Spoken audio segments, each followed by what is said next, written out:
આ રહ્યો એનો કમ્પ્લેટ અંબાડી સફારી પાર્ક. આ જોઈ લો તમે દરવાજો.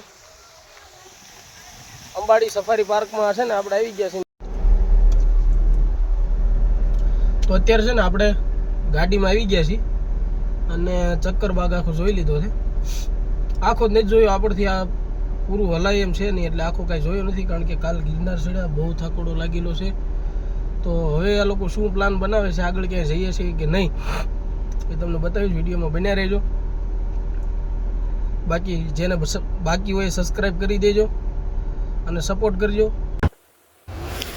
તો અત્યારે છે ને આપણે ચક્કરબાગ પ્રાણી સંગ્રહાલયથી નીકળીને હવે જવાનું છે આપણે ખોડિયારમાંના મંદિરે, ગળધરા અને આંબરડી પાર્ક. ખોડિયારમાંના દર્શન કરીને પછી આપણે છે ને ત્યાં આંબરડી પાર્ક છે ત્યાં જવાનું છે. હવે અત્યારે વરસાદે ચાલુ થઈ ગયો છે, જોઈ લ્યો. અને ગળધરા ખોડિયારમાંના દર્શન કરીને પછી આંબરડી પાર્ક જોવા જવાનું છે. તો છે ને વિડીયોમાં બન્યા રહેજો. વરસાદના લીધે વાતાવરણ એક નંબર હશે અને ખોડિયારમાંના મંદિરે ધરો ચાલુ થઈ ગયો છે અને ત્યાં છે ઝરણું. અને આંબરડી પાર્કમાં શું શું દેખાય છે અને ત્યાં છૂટા જંગલમાં સિંહ અને મતલબમાં બધા પ્રાણીઓ જોવા મળશે. જે પ્રાણીઓ જોવા મળશે એ બતાવ્યું છું.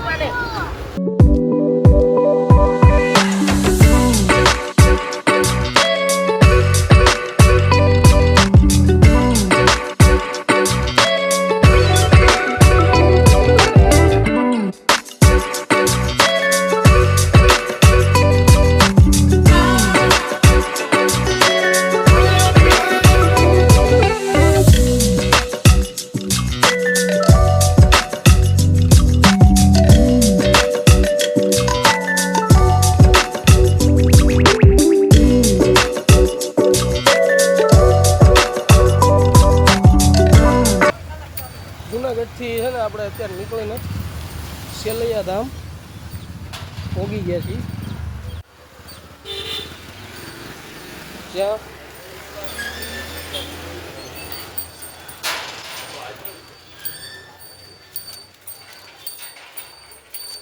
જ્યાં ભગવાન છે ને સાધુના રૂપમાં જ્યારે આવ્યા હતા ને,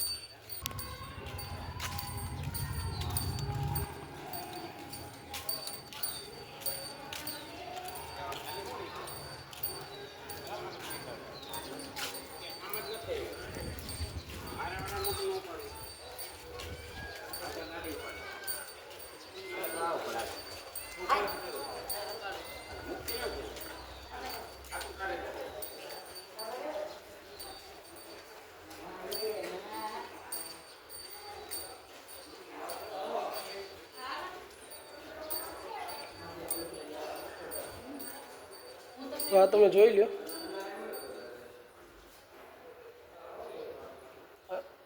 આ તમને ખાંડણીઓ દેખાતો હશે.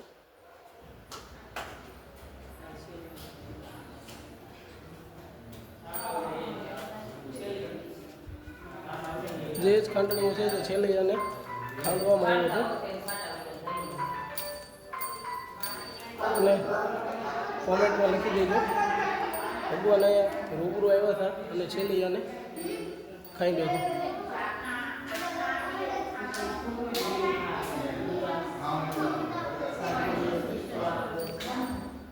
શેઠ સગાળશા સોમવારનું વ્રત કરતા હતા અને આ તેમનું નિવાસ સ્થાન છે. સૌ ભગવાને માંસાહારી ભોજન માગ્યું હતું તો શેઠ સગાળશા અને સંગાવતી રાણીએ માંસાહારી ભોજન પણ આપ્યું હતું. ત્યારે માંસ ભોજનમાં માંગીએ છીએ.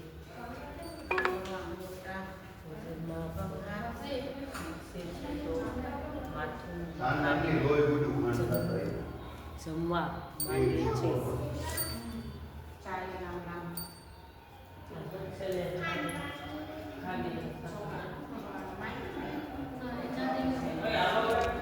એક બતાવવા માટેનું દ્રશ્ય નથી, પણ એક છે ને એક સમયમાં એક સત્ય ઘટના બનેલી છે. આ ખાલી કોઈ બતાવવા માટેની કાલ્પનિક ઘટના નથી, આ એક સત્ય ઘટના એક સમય બનેલી છે. તમે જોઈ લો. અત્યારે તમને મૂર્તિ દેખાય છે, પણ જે તે સમય જ્યારે ભગવાન આવ્યા અને ત્યારે આ ઘટના સત્ય બનેલી. આ તમારે પાછું જોઈ શકો છો મંદિર છે છેલ્લીનું. અને હવે આપણે છે ને પ્રસાદી ગ્રહણ કરવાની છે. આ સામે પ્રસાદી પણ શરૂ છે, પ્રસાદી લેવાની છે. અને ઉપર છે અહીંથી ઉપર જવાનું છે લક્ષ્મીનારાયણનું મંદિર, પણ આપણા છે ને પગ એટલા દુખે છે ને આપણે ઉપર નહીં જઈ શકીએ. બહુ મોટું મંદિર છે, બહુ મોટી જગ્યા છે. છેલ્લૈયા ધામ બિલખા. તમે આવો તો જરૂરથી જરૂર આવજો. આ તમે જોઈ શકો આ એવડી મોટી જગ્યા છે. અન્ન ક્ષેત્ર પણ અહીંયા ચાલુ છે, બહુ સારી એવી સુવિધા છે. ઉપર લક્ષ્મીનારાયણનું મંદિર છે, બધા દર્શન કરીને આવે છે. તો હવે અહીંયાથી આપણે સીધું જવાનું છે ગળધરા આંબરડી પાર્ક, ત્યાં જઈને ફરી મળશું. તો ફાઇનલી છે ને આપણે સફારી અંબાડી પાર્ક પહોંચી ગયા છીએ. અને જો અહીંયા આવું કંઈક પાર્કિંગ છે. આ રહી આપણી ગાડી ઇકો, આ ટુ વ્હીલ નહીં. અને આપણે કલેજાની ગાડી પડખે પાર્કિંગ કરી નાખી છે. અને હવે અહીં સફારી અંબાડી પાર્કમાં જવાનું છે. પાર્કમાંથી લોકોને બસમાં જવાનું હોય છે કંઈક. હવે અંદર જાય પછી ખબર પડે શું છે શું નહીં, એવું બધું છે. બાકી એનો ગેટ જુઓ, આ છે એનો ગેટ. આ લીમડો આડો પડે છે, હમણાં ઓલી બાજુ બતાવું તમને. ચાલો રાખો. આ રહ્યો એનો કમ્પ્લેટ અંબાડી સફારી પાર્ક. આ જોઈ લો તમે દરવાજો. અંબાડી સફારી પાર્કમાં છે ને આપણે આવી ગયા છીએ. હવે થોડુંક અહીંથી આગળ હાલીને અંદર એની બસો ને એવું બધું આવે છે, તો આપણે એમાં જવાનું છે. બાકી બન્યા રહેજો, બહુ મજા આવશે. અંદર વાઘ, સિંહ, દીપડા શું દેખાય છે તમને બતાવીશું. બાકી જો બધા અહીંયા પાણીનું મસ્ત ઝરણું છે આવું કંઈક, અને બધા ફોટા પાડે છે અહીંયા. એ ઘનું આપણે ના ફોટો પાડો? હાલ હાલો તો ફોટા, થોડાક ફોટા પાડી લઈ. અંશુ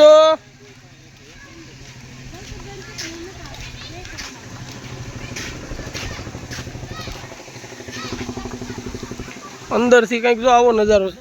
અને અહીંયા છે ને અંબાડી સફારી પાર્કનો એક આખો નકશો છે, તમને બતાવો અંદર શું શું વસ્તુ છે. આ નકશો જોઈ લો તમે. Main gate, photo point, ticket window, waiting area, total છે ને 15 વસ્તુ છે. પાર્કિંગથી લઈને બહારની એક્ઝિટ સુધી તો છે ને બધાય ફોટા આપણે પાડશું અને બને એટલું વિડીયોમાં કેપ્ચર કરવાની ટ્રાય કરશું.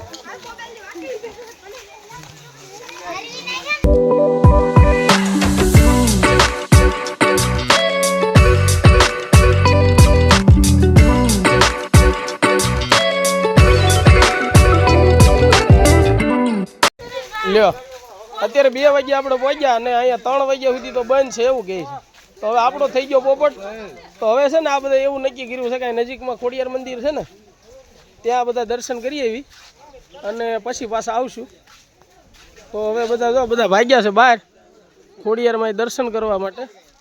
ખોડિયારમાં દર્શન કરી આવી. ત્યાં ખોડિયારમાં ધરો છે, ખોડિયારમાં મંદિર છે ને. હમણાં જે સારો એવો વરસાદ પડ્યો ને ત્યાં બહુ પાણી આવ્યું હતું, એટલે ત્યાં દર્શન કરી આવી.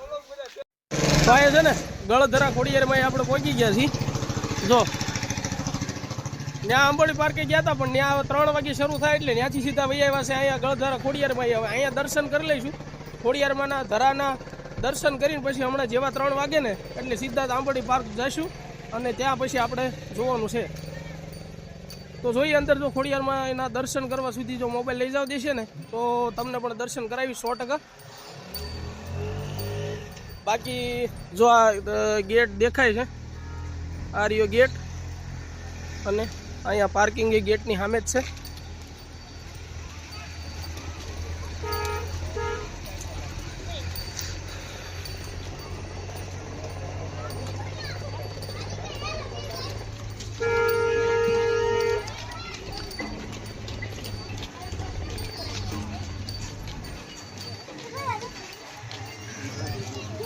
અંદર સુધી ફોન લઈ જાઓ દેશે તો તમને દર્શન કરાવશું જરૂર. તો આપણે છે ને મંદિરે પહોંચી ગયા છીએ અને જો અત્યારે છે ને બંધ થવાની છે ને તૈયારી છે ફૂલ. તમને ફટાફટ દર્શન કરાવી દો. આ જોઈ લો સામે લખ્યું છે વિડીયો શૂટિંગ બંધ છે, દર્શન કરી લેજો. ખોડિયારમાંના સરસ મજાના દર્શન કરીને છે ને અમે બેઠા છીએ અહીંયા. અને જો ઓલા પણ નીચે છે ને, નીચે આપણા પગ દુખે છે એટલે જવું નથી. બીજા નંબરમાં વરસાદ પણ ચાલુ થઈ ગયો છે એટલે અહીંયા બેઠા છીએ. તમને છે ને નીચે બતાવી દઉં. જો આ છે નીચેનો વિસ્તાર, ત્યાં ખોડિયારમાં પણ બેઠેલા છે. અને જો મસ્ત સરસ મજાનું ઝરણું ચાલુ છે બધી બાજુથી, તમે જોઈ શકો છો. પાણી આવે છે, વરસાદનું પાણી પણ અહીંથી આવે છે. અહીંયા છે ને સરસ મજાનો ઝરણા છે, તમે જોઈ લ્યો. આ જે સફેદ પાણી તમને દેખાય છે ને તે ઝરણાનું આવે છે. અને ઓલી બાજુ જે તમને પાણી દેખાય છે તે અત્યારે વરસાદનું લાઈવ પાણી આવે છે. અને આની પહેલાં જે વરસાદ આવ્યો હતો ને ત્યાંનું એટલું પૂર આવ્યું હતું ને, ત્યાં તમે જોઈ લો. આ જે સાંકળ બાંધેલી લોખંડની ઈંગલું છે ને તે ઈંગલું પણ વળી ગઈ છે એટલું અહીંયા. અને આ સામો ડેમ છે, ડેમના દરવાજા ખોલવા પડે એમ જ હતા. અને એટલું પાણી અહીંયા પ્રવાહ સાથે આવ્યું હતું કે લોખંડની ઈંગલોય પણ વળીને ભાંગી ગયેલી છે. પણ તમે એક વસ્તુ જોઈ લો, આ ખોડિયારમાંનું મેન સ્થાનક અને મંદિર છે. દેરી કે મંદિરમાં કોઈ જાતની કહેવાય ને તૂટફૂટ થઈ નથી. બાકી તમે આજુબાજુ જોઈ લો કે આ બધી લોખંડની ઈંગલો તમારી નજરની સામે છે તે વળી ગઈ છે. એટલે આ કહેવાય ને કે આ માતાજીનો એવો હાથ પણ છે. અને અહીંયા ખરેખર જોવાલાયક છે. અને હવે આપણે છે ને અહીંથી સીધા આંબોડી પાર્ક જઈશું અને ત્યાં તમને બતાવશું.